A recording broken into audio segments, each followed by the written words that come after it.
روزے میں sugar level کم ہو جائے تو کیا کریں؟ میرا شوگر لیول اکثر کم ہو جاتا ہے، اگر روزہ نہ ہو تو کچھ میٹھا کھا لیے جائے تو بہتر ہو جاتا ہے، لیکن روزے کی حالت میں شوگر لیول کم ہو جائے تو کیا روزہ توڑنے کی گنجائش ہوگی؟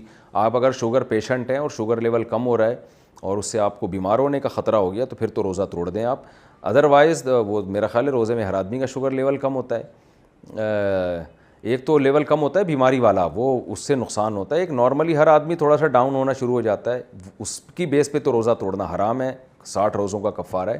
تو یہ آپ ڈاکٹر سے پوچھیں، وہ آپ کو بتائیں گے کہ آپ کا لیول جو کم ہو رہا ہے یہ وہ والا کم ہو رہا ہے جو مریضوں کا کم ہوتا ہے اور جس سے آپ ڈینجرس سچویشن ہو سکتی ہے۔ تو اگر ڈاکٹر آپ کو کہتا ہے کہ نہیں جی آپ اپنے پاس ہمیشہ شوگر رکھیں، چینی رکھیں، جیسے ہی شوگر لیول کم ہو آپ فوراً کھا لیں، تو پھر آپ کے لیے روزہ توڑنا بھی جائز ہوگا، بلکہ واجب ہوگا اگر آپ کو مرنے کا خطرہ ہے۔ ادروائز ویسے ہی لیول کم ہو رہا ہے جیسا سب کا کم ہوتا ہے تو پھر توڑنا جائز نہیں ہوگا، تو وہ ڈاکٹر آپ کو اس بارے میں زیادہ اچھا گائیڈ کر سکتے ہیں۔ زکوٰۃ کے پیسے تھوڑے تھوڑے کر کے دینا، زکوٰۃ کے پیسے شروع رمضان میں ہی دینا شروع کر دیں اور حساب آخر میں کریں تو کیا زکوٰۃ ادا ہو جائے گی فرزانہ خاتون؟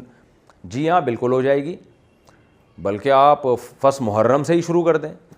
تو زکوٰۃ اکٹھی دینا ضروری نہیں ہے، زکوٰۃ کا حساب اس دن کیا جائے گا جو آپ کی زکوٰۃ کی تاریخ بنتی ہے، حساب اس دن کا ہوگا، ایڈوانس میں دے دیں یا اس کے بعد دے دیں دونوں طرح سے جائز ہے، تو قسطوں میں دے دیں یکمشت دے دیں سب طرح سے جائز ہے۔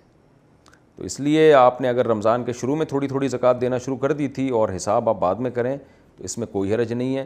حساب میں آیا زیادہ بنتی تھی تو جتنی بنتی ہے اتنی اضافی دے دیں، حساب میں آیا بنتی کم تھی آپ دے زیادہ چکے ہیں تو جو زیادہ دی ہے وہ گریبی ہو جائے گی۔ کیا فرض غسل سحری سے پہلے کرنا ضروری ہے؟ اگر زوجین نے ہم بستری کرنے کے بعد یا آنکھ دیر سے کھلنے کی وجہ سے یا سستی کی وجہ سے غسل کیے بغیر سحری کر لی اور روزہ رکھ لیا تو کیا روزہ ٹھیک ہو گیا؟ کیا سحری کرنے سے پہلے غسل ضروری ہے؟ نہیں جی، سحری سے پہلے غسل ضروری نہیں ہے، غسل کا تعلق نماز سے ہے، نماز سے پہلے غسل ضروری ہے، سحری بغیر غسل کے بھی کر سکتے ہیں۔ راؤ محمد عبداللہ راول پنڈی۔